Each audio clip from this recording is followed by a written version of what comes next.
Viewers, today I want to share with you one leadership lesson from one of my favorite personalities from the history, Quaid-e-Azam Muhammad Ali Jinnah. Quaid-e-Azam Muhammad Ali Jinnah was founder of Pakistan.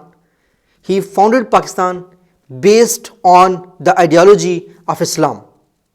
And in subcontinent, because of his effort, Pakistan appeared on a map of the world. So when he was doing all this struggle, all these efforts, he was continuously being criticized by even the Muslims living in subcontinent. There were many Muslims who were shouting at him, who were criticizing him that he is not a Muslim, he is not doing favor to the Muslims by making Pakistan. At that time he said one thing, and today I want to share with you that thing.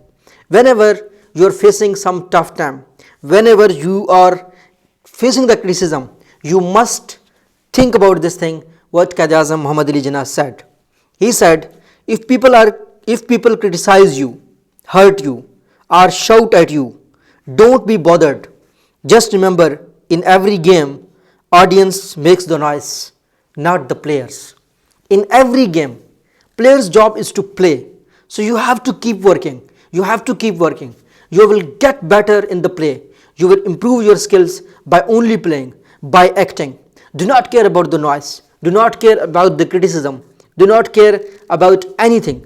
You have to listen. You have to improve yourself. You have to improve your arguments. Listen to the people just to improve yourself. Never ever listen someone to stop the struggle, to stop your vision, to change your vision. So that's what I wanted to share. If you find it useful, please share it with others. You will find more leadership, success in personal life lessons, success in business lessons on our YouTube channel, Farooq Buzdar and Buzdar Insights. Do share these two channels with your friends. If you are new here, consider subscribing. Thank you so much.